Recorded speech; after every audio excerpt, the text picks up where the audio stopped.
Great. Well, welcome everybody. Good afternoon. Great to see you all at another one of our Research at Home webinars this summer. It's been a very interesting series, and today won't be any less. We're delighted to have with us Dr. Gary Bertoline, who is the Dean of the Purdue Polytechnic Institute at Purdue University. And also with us is Dr. Carrie Berger, who is the Associate Dean for Research at the Purdue Polytechnic Institute as well.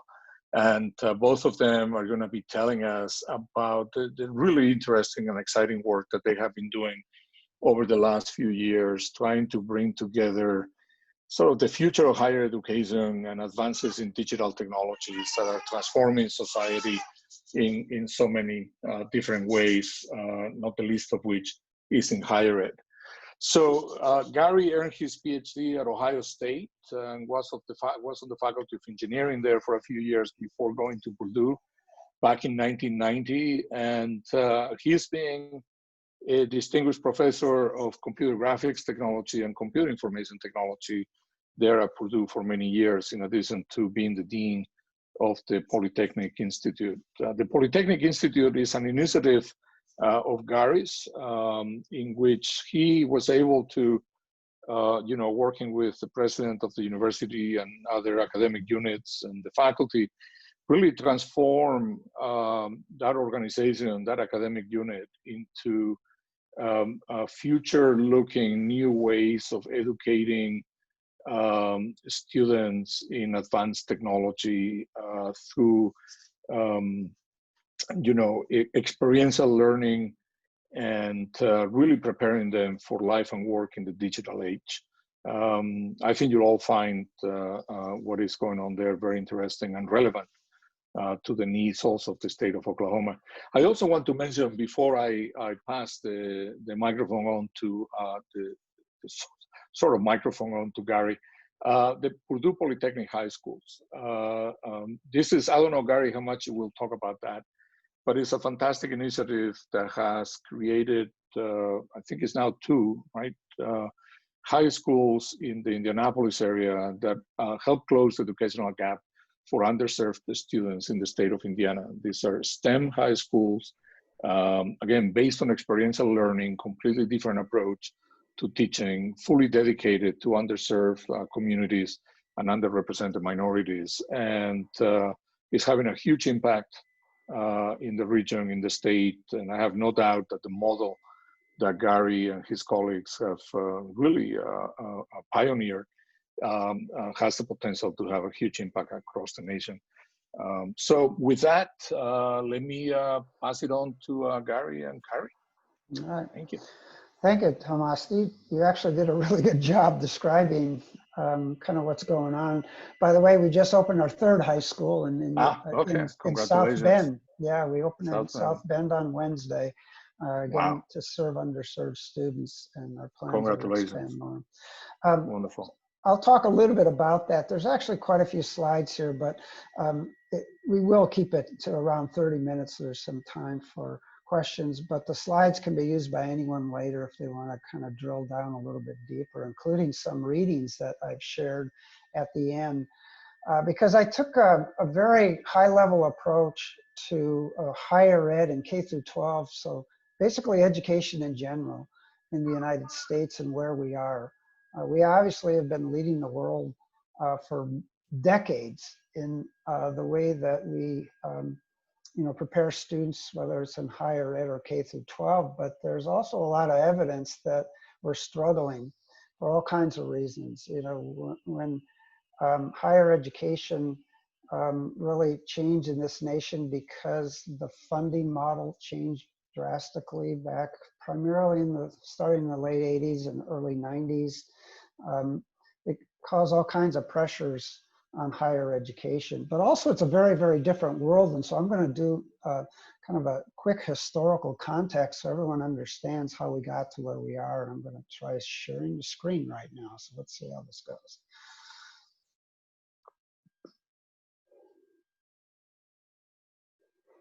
All right, I hope you can see my slides now.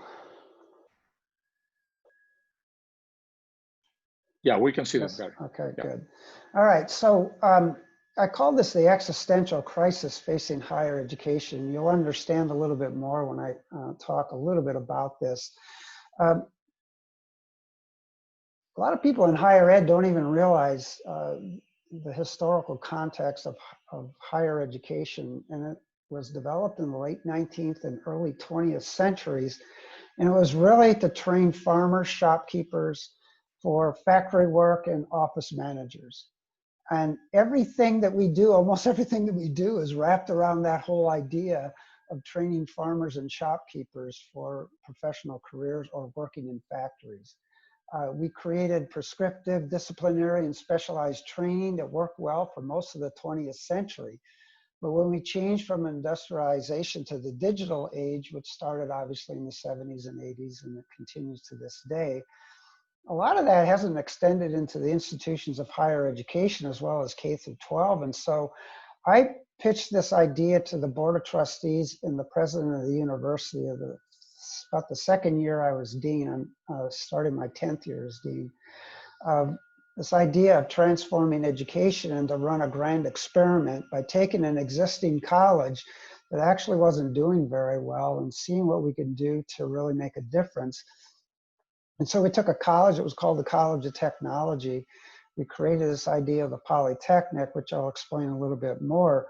But the Polytechnic is actually a grand experiment. It's one of 10 colleges at Purdue University. And I'll show you some of the success factors that have happened, just again, just very briefly to show you that this actually is working right now. And it's pretty exciting. So historically, we are in the fourth industrial revolution. So the first one, as most of you know, is around steam and water power.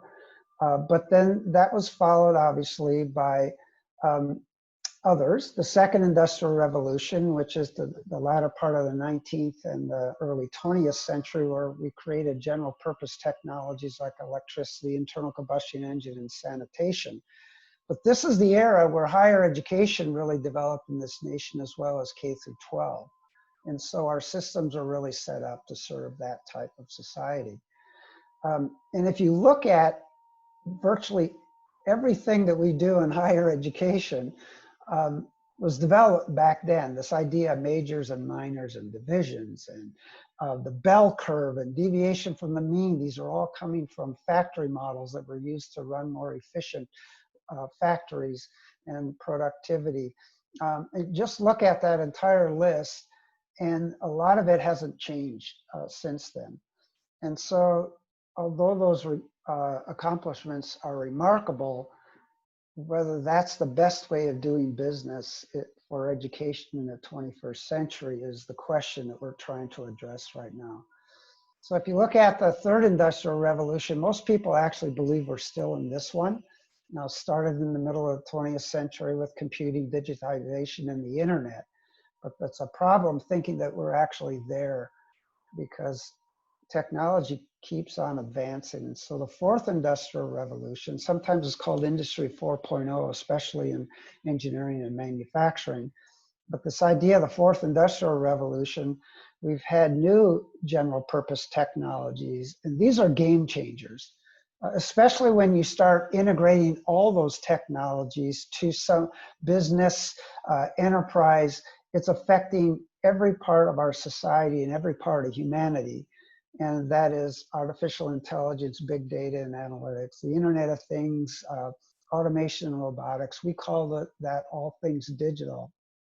And to give a little bit more context here, it's actually been I think it's over 12 years ago, where Watson beat supposedly the smartest humans on the planet through the Jeopardy contest, which you see this as a photograph of.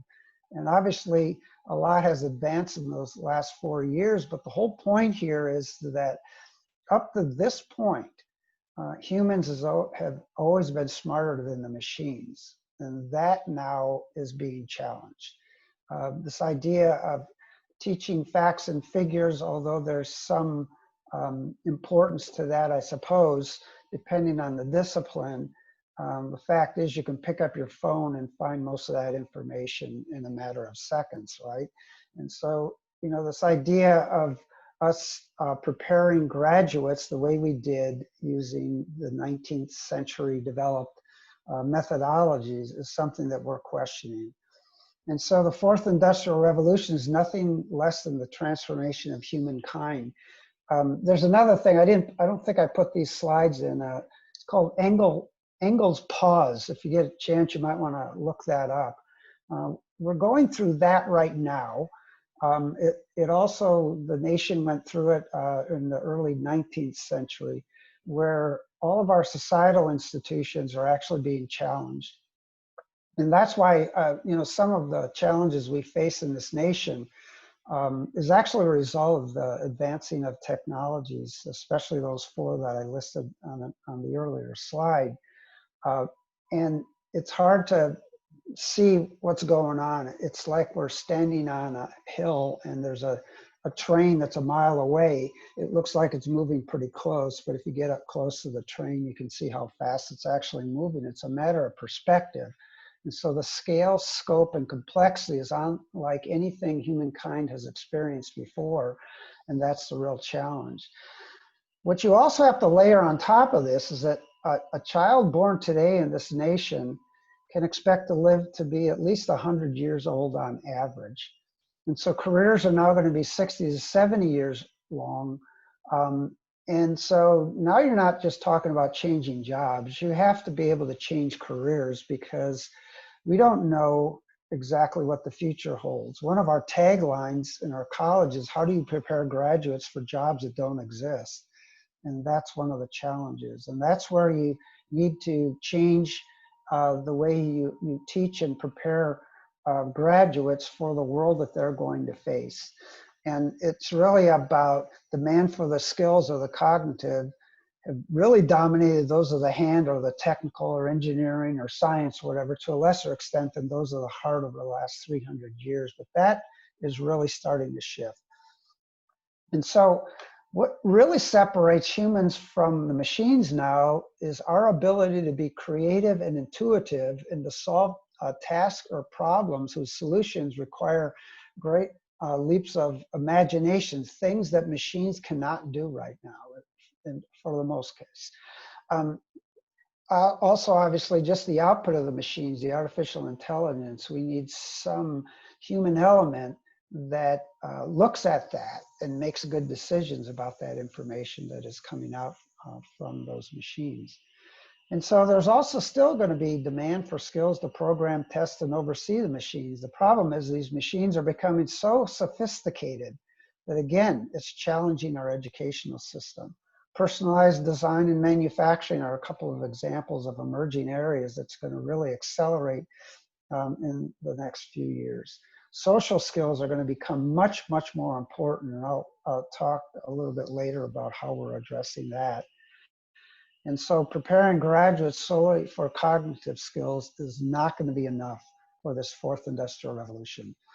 So there's a study that was done in 2018, so it's already 2 years old, but it gives an idea. It's called creative destruction of what's really happening. And here's a few examples of how things have profoundly changed. The lifespan of large successful companies have never been shorter. In 1965, for example, the average tenure company on the S&P 500 was 33 years. By 1990, it already dropped to 20 years, and it's forecast to shrink to 14 years by 2026.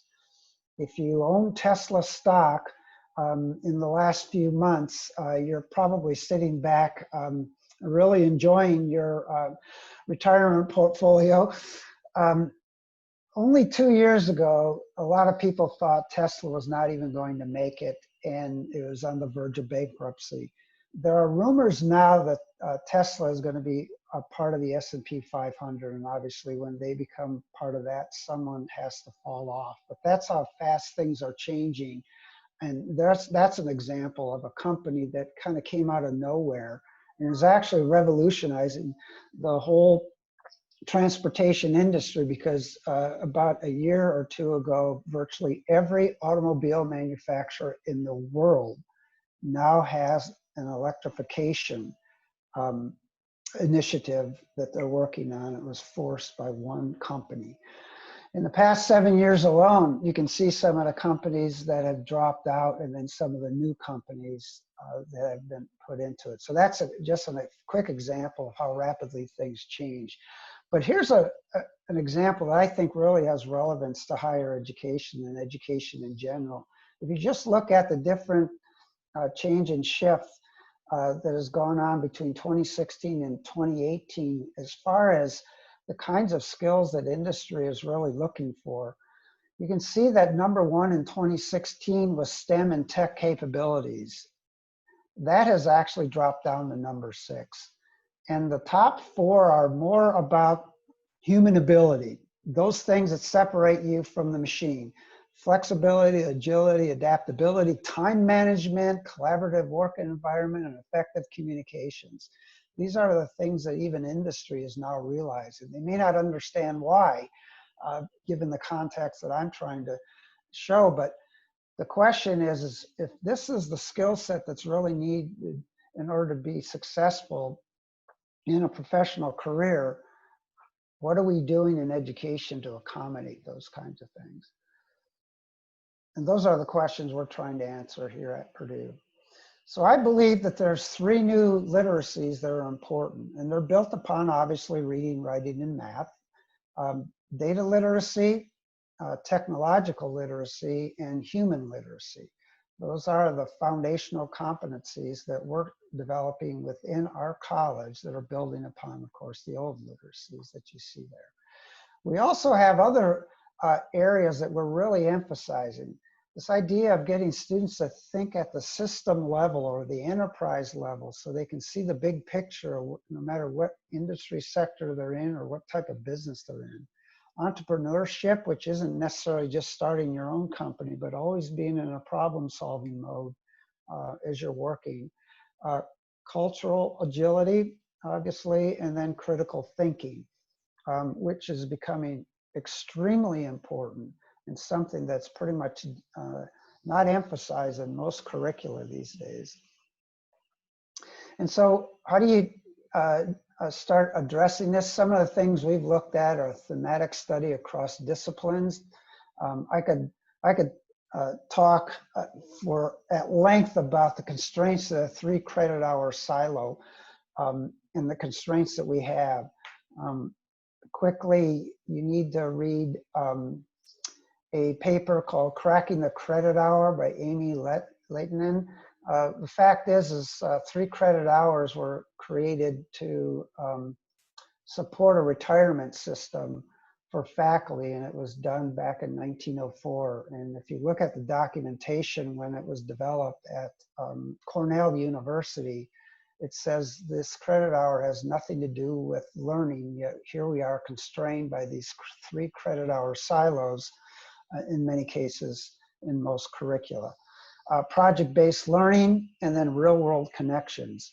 So this is what we've done. We've created a new college pretty much out of the ashes of the old one. And we have a pretty aggressive vision statement, which we are a transformational college unbounded by tradition, and we're pioneers of learn by doing and use-inspired research, which Carrie will talk a little bit more about what we're doing in the area of research. The other thing is that the 21st century version of the Polytechnic, it's a new discipline of thinking for the creative economy and a new definition of what a Polytechnic is. We use innovative learning methods, real-world experiences, and industry partners to produce graduates for the STEM professions.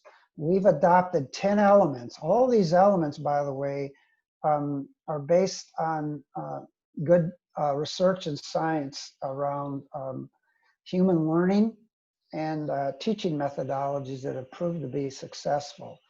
And so this is evidence-based kind of transformation in that we have these 10 items. All of our programs in the college have adapted and adopted these to their particular situation. They've all approached it a little bit differently.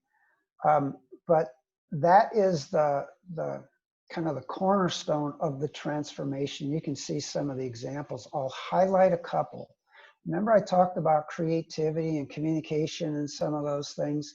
We have integrated humanities studies. We work directly with our College of Liberal Arts. All of our students take a 15-hour sequence where they get basically a minor in liberal arts. The first two courses are in classic literature. These courses are taught by tenure track faculty. They're not by graduate students, even though they're taking it as freshmen, as many freshman humanities courses might be, especially at larger universities. And so our students get the best and the brightest coming out of the liberal arts. And we're really excited about this. This whole idea, it's called the Cornerstone Program, has been picked up nationally, and Purdue is leading in some of that, and we can give you some more information about that if you want to. Competency credentialing. This is a very, very steep hill to climb because of the 3 credit hour, the credit hour constraint that we have. And it's backed up by the Department of Education at the federal level. They just don't want you to disconnect seat time from the credit hour. It's as if everyone learns at the same rate, and that's just not true, as we all know. So those are some of the examples. Very quickly, when we started this, we had about 3,200 students in our programs, and we had 10 years of declining enrollment. This fall, we start classes on August 24th. This fall, we will have set our all-time record for the college for enrollment for the 5th straight year. We're going to have well over 5,000 students now in the college. And the number of applications over that time to get into our college has quadrupled. And so there's much more demand than we have space right now in order to get into our college. We have 6 different departments, 6 different programs that range from what we call engineering technologies or applied engineering. We have a very strong aviation program, very strong computer and information technology program, which really helps with all those basic new emerging technologies that I talked about earlier. We have a program in construction management. But they're very STEM focused, but we also have a program in leadership and technology leadership. So very quickly, I want to talk about the high schools, because we also believe that this, some of these things that we've been talking about higher ed needs to be done at the high school. And so I convinced the university that, you know, great universities need to have a stake in K through 12. And we do that by actually taking charge and doing something when it comes to K through 12. So these are public schools. They're charter schools. We opened our first one about 3 years ago. We have our first seniors that will be graduating in May. We just had about 30 of them here on campus over the summer for 4 weeks, where they earned some early credit for their college career. These students that graduate from the high school, they get automatic admission into our college and a few others, and we're adding more and more colleges. We just had a conversation with engineering a couple of days ago about them also giving them direct admission, which at Purdue right now, at least in our program and in engineering, getting direct admission is a big deal, because you're stepping in front of these thousands of other applicants that can't get in necessarily. And so it has been actually pretty successful. Again, the same flawed approach to teaching and learning, because it was all based in the early 1900s, as I explained earlier. And then there was other things that happened, which I won't go into detail, that actually made things worse in many ways. The other thing that you need to realize is, we call these disenfranchised students. In many cases, these students are very, very capable of being successful. They need the right kind of learning environment. And we're actually finding that out to be the case, okay? Our students are much more successful by every measure that you have versus their peers that have stayed in the Indianapolis public school system, for example. And so we talk about the delivery. These students have never sat in a class in their entire high school career. We do not teach English. We do not through a course. We do not teach a math course. We do not teach science courses. They never take a course. Everything is project-based, and they learn in the context of the project. And obviously, we have math teachers, we have English teachers, we have language teachers, we have all the normal kind of teachers you would see in a high school, but they all collaborate and work together on problems that they solve. And these are real-world problems that they get from the community itself. And that's how they learn. It's a totally transformed way of learning. Quickly, out of the entire Indianapolis public school system, over a 5-year period of time, Purdue only got 38 students, and the Indianapolis public school system, by the way, is the largest in the state of Indiana. We're gonna at least have that many coming next fall, and that is just an example of how we're trying to address this problem. And actually work directly in K through 12. I'll skip through some of these. You can look at them a little bit later, but there's a model there. It's competency-based also. Here's an example of some of the companies that we work with or community agencies that we work with as far as projects that students are given, open-ended projects to solve during their time in high school. And so that's pretty much the high-level overview of what's going on as far as the Polytechnic and the whole idea behind it and what it is we're trying to accomplish. I'm going to turn it over quickly to Carrie so she can talk a little bit about how we're framing research in this new age. So Carrie, why don't you go ahead. Thanks, Gary. Would you mind stopping sharing your screen and so I can bring up the slides from my side? Yep.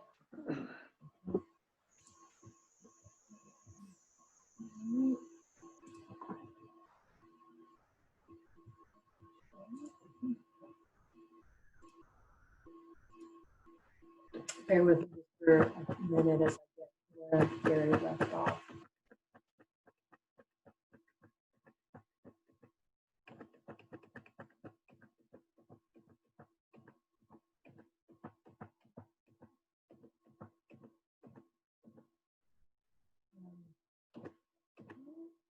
All right, so at this point of the talk, you probably have a pretty good idea about our devotion as a college to teaching and to our students, as well as transforming education, K-12 and higher education. However, that's not all we are, and as we are situated in an R1 university, research is also very important to us. For the last several years, we have been devoting more of our energy and resources to supporting research in our college, and chat about just for a few minutes.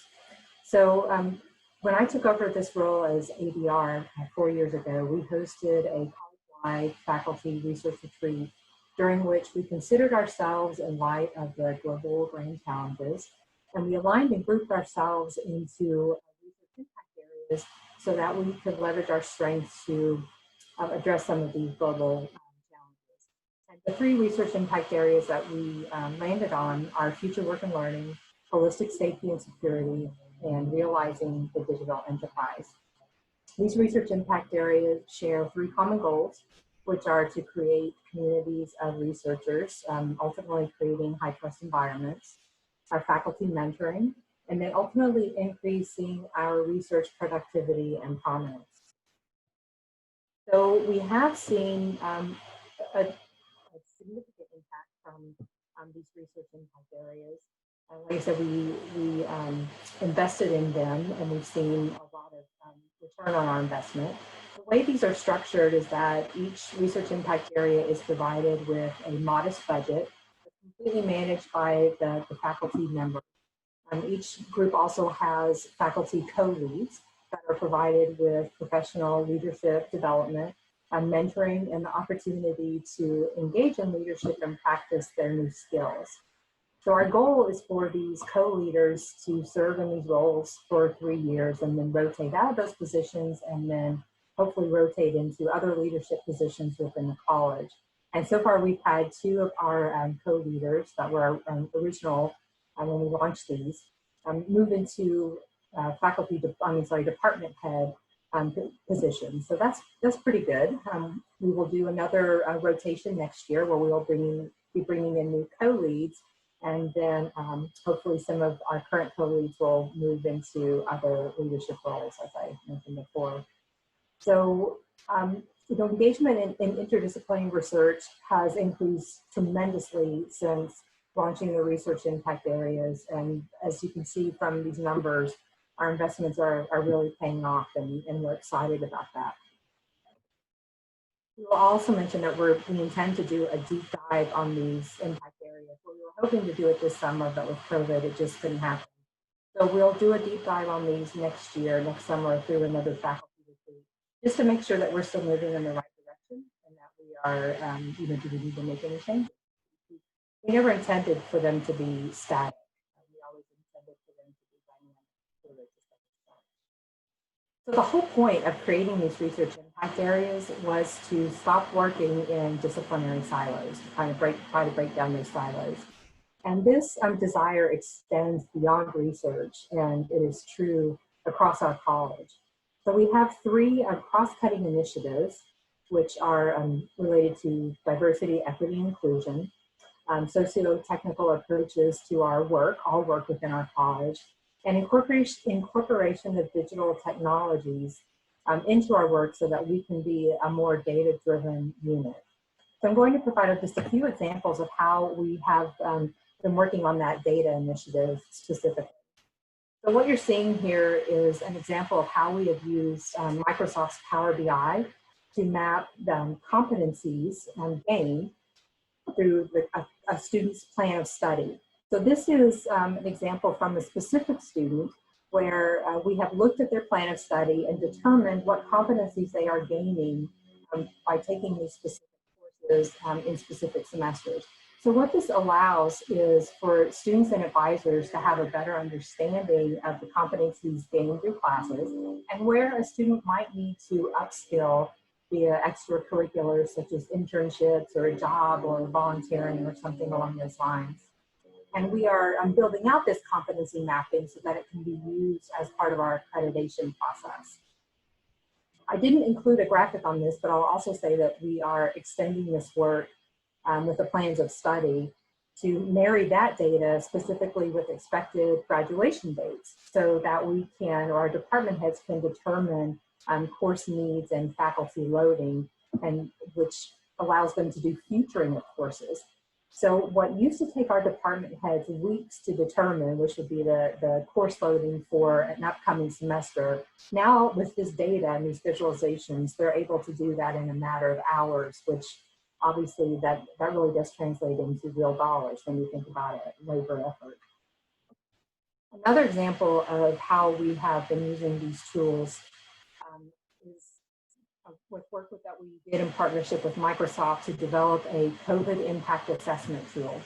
So what we were trying to do was determine how our sponsored programs specifically have been impacted by COVID. And, we shut down research like everybody else did, but yet we were still allowed to pay our faculty and students off of our grants for some time period. So we were trying to capture that lost productivity, that lost effort. And we created this tool, which is just a landing page that I'm showing you. Faculty get custom dashboards where it demonstrates their information about their sponsored programs. And what we've done to create this is marry the sponsored programs data with our payroll. And then we ask them using the Power app, which is demonstrated on the right side of the screen, to provide us with information about how their various employees that have been paid from these grants, how their productivity has been impacted by COVID. So they just enter in a percentage of lost effort, and then we have a drop-down box of 7 reasons. So they can choose 1 of 7 reasons for how their work has been impacted. We also ask them to provide us information about non-salary impacts. And this all rolls up into department level data, college level data, sponsor level data, university level data. It's been really useful as sponsors have reached out to us and wanted this kind of information. We have this at our fingertips now. We've been using it since, I guess, end of April, beginning of May. We have this data. We have a high degree of confidence in this data, which is really important.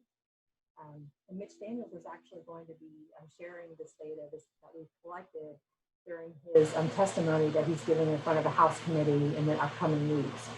And so the idea is that if higher education, if universities are provided with stimulus funding, then we will already know where that funding needs to go to catch up on lost productivity from our grants. So we will already have that. And the faculty that have submitted this information for our use will be the first in line to get stimulus funding if we are fortunate enough to get it. We use digital measures to collect information about our faculty's professional activities. And we are pulling that information out of digital measures to create these Power BI tile snapshots so that we can look at faculty productivity. And then lastly, and what I'll show you is a very recent project where after we have brought research back online across campus, faculty had to submit SOPs, safety operating procedures, that are reviewed and approved before they can open their labs back up or their research spaces back up. So we went through collection and review and approval of thousands of these. Well, now that these labs are open, we realize that we need to be monitoring that faculty, staff, and students are actually following the protocols that they established and were approved. So what we've done is create a fairly automated process to do that review and tracking of that monitoring. So we created a form using Microsoft Forms that reviewers, we have I think 5 or 6 of them that walk into various buildings and spaces on campus. They use this form to collect data, and then when they hit submit, it populates a team site, which is available to everyone that needs access to this information. So also on this team site, there's a direct link to the form. You can see where this data is auto-populated into an Excel list, which then ultimately populates Power BI dashboards and reports. So this is all an automated workflow that we have created. So we are, instead of having an army of people to collect information on a one-to-one basis and try to upload it into a box file, for example, and then pull it out and then put it somewhere else to create visualizations and reports on it, we've created an automatic workflow. So all we have are the reviewers that go out and fill out this form, and then the rest of it just happens, kind of like magic. So those are just a few examples of how we have been using some digital technologies to prompt us to look at how we do work within our college, and then figure out how we can do it better and create data flows and automatic workflows that allow us to work smarter, not harder. And with that, I believe that's the end of our presentation.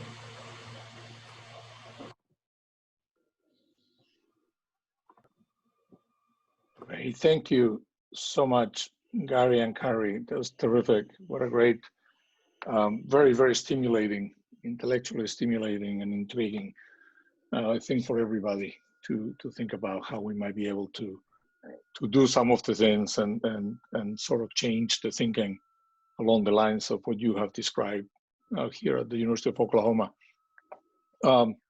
There are some questions in the Q&A. There is a question in the chat. I'll read it, Gary. Okay. And then we'll open up to others that may have some questions. Mary Boring is saying that many education advocates believe that the test-based accountability is necessary to education disenfranchised students. The experience of the charter schools focusing on competency and project-based learning seems to challenge that assumption. What conversations help you overcome the assumption demanding test-based accountability for disenfranchised students? Yeah, well, so we believe it's more important that people show what they know rather than kind of list it out in words and not really have anything behind it when it comes to real true knowledge. And so we've actually challenged that. Although the student, but we're still working within the system. So our graduates of high school basically have two transcripts. One's competency based. The other one is a traditional, GPA. They'll get credits in English and in science and so forth, because we don't know if they're coming to Purdue or not. They could go somewhere else. So it's important that we kind of accommodate the system that's in place right now, but we are definitely challenging the system and say that there's another way of measuring learning, and it's not necessarily by taking tests or even by grades that as we know it right now. And that's something we've simply adopted, and we're working aggressively to try and develop that as much as possible. But it is a challenge. Challenging the system as it is right now is very, very difficult. And we work with the Department of Education just in trying to get a competency-based degree program started at Purdue for over a year, trying to get them to somehow give us the space we needed to credential, show proof of learning without actually having traditional grades. And we failed. We could not convince them that there was another way at this point. Interesting. Yeah. Fascinating. What's your sense, Gary? I'll follow up with that a little bit. I mean, tell me your level of optimism or lack thereof regarding how are these students going to do once they get to Purdue or some other university? How are you gonna be able to track their progress? Are there thoughts about how to help them succeed beyond high school? We're actually partnering with the College of Education. Carrie can tell you a little bit more about this. We both contributed some money to start research going on. So there's actually active research projects going on. We know that we're going to have to support them. One of the things we learned this summer when we had these high school students on campus for 4 weeks taking traditional college courses is they had a hard time adjusting, because they've been learning in teams. They've been given open-ended projects. They know how to learn on their own, okay? They're really, really good at that. And that's what we want them to take ownership of their learning. And so the constraints that they had in a normal college class, even if there's labs associated with it, was constraining for them. So we've already determined that we're going to give them like a boot camp when they get to campus for a few days and get them acclimated to some of the kinds of courses that they're going to be taking, and how the teaching and learning expectations are different from what they had. But I can tell you this, and this is why we're so optimistic, these kids adjusted within a few days. And some of these students were in classes with present college students. And we were told that our students did as well or better than those students that are actually at Purdue right now. So we're pretty confident that they're going to do quite well. As part of it's because we let them know very early on, you need to own your learning. This is on you. We're here to facilitate. In fact, our high school teachers, they're called coaches. It's a total mind shift. Mind change, Interesting. Okay. Other questions from the audience for all of this?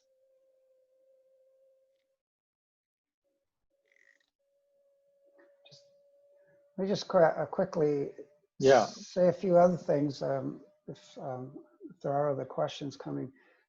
The other success metric is, how are our students doing once they graduate from the Polytechnic? They are doing extremely well. Out of the 10 colleges, our students' average starting salary is at the highest with the College of Engineering and Computer Science. Most of our students get multiple job offers. 2 years ago, we had the highest placement rate of any of the colleges here at Purdue University. So what we're finding out from employers is that our students have this level of flexibility and creativity that they don't necessarily see from a traditional graduate. And that's really starting to pay off as far as their placement. That's great. Great to hear. Mary has another question. I don't know if you can read it or you want me to read it. Can you see it, Gary? Is it in the Many Q&A? educators. Oh yeah, I'll see read it. it. Yeah. Okay.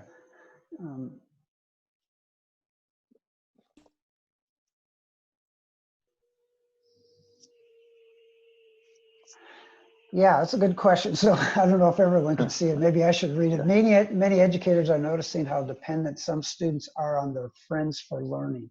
Absolutely. Actually, and I'll get to the rest of the question, but quickly, when these students work in teams, they form very, very tight friendship in many cases. They also learn how to learn with others that might be a little bit more difficult or have different perspectives. And because all their learning is team-based, they go through multiple iterations of this.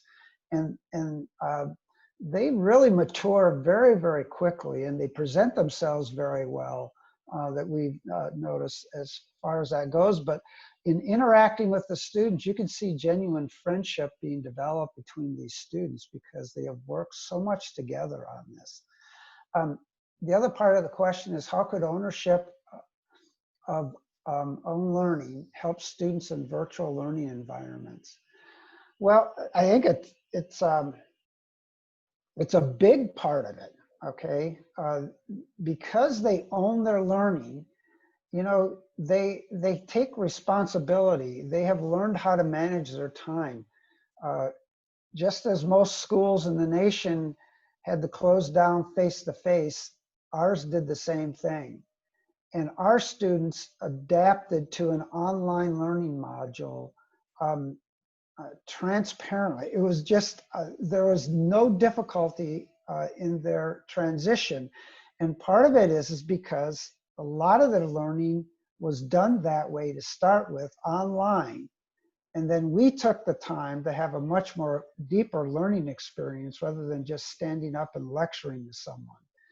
And so it actually made them better virtual learners, and they are much better adept at it. And they did quite well this spring when classes stopped face-to-face instruction. And then the final part is, how could competency-based learning help keep students engaged in virtual learning environment? Again, part of this is show me what you can do instead of telling me what you can do. And so when it's project-based, many students are much more motivated to show what they've done rather than, you know, filling out a quiz or whatever. And they just seem to be much more motivated with their learning. That's one thing that we've noticed. These students are really, really motivated to learn. I taught these students, by the way, in a class last week, and their interaction was much more than I would normally see in a college classroom. Now, that actually is happening in our college too, is we're seeing that the same effects of those 10 items that I mentioned earlier is making a big difference in our students' preparation and how they actually present themselves in classes, because again, they're starting to own their own learning. But we have a long way to go compared to the high school, frankly, because we were working within a system that was already, you know, in place, where the high school, we were able to start from scratch. Yeah, definitely. That's right. Any other questions from the participants?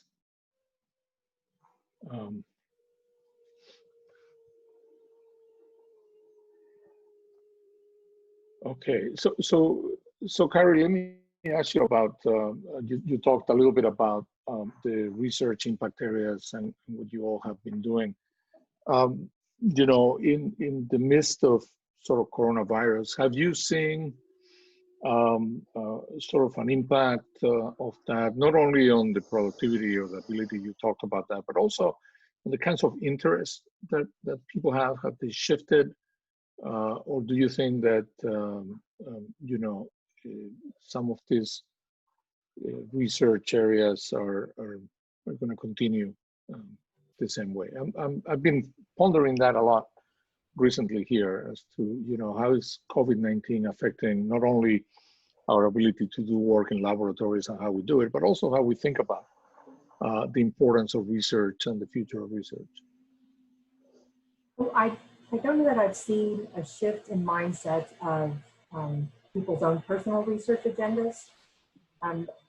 What I'm seeing is a lot more engagement in these research impact areas now that we've moved to this virtual platform. I guess it's easier just to drop into a Teams meeting than to have to somehow get across campus for an actual meeting.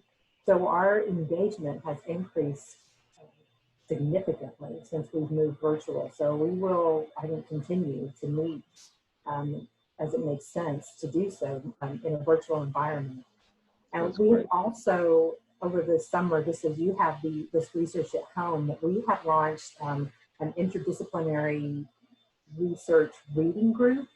So we are meeting, we have members of the research impact areas are meeting once a week, and we are having, it's kind of like a journal club, right?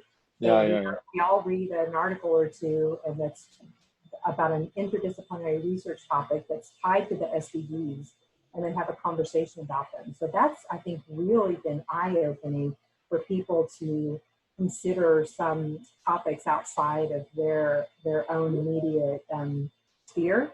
So I'm hoping that we can then leverage those conversations into something new, some other kind of new funding programs in the fall to try to get people to expand on those conversations we were having.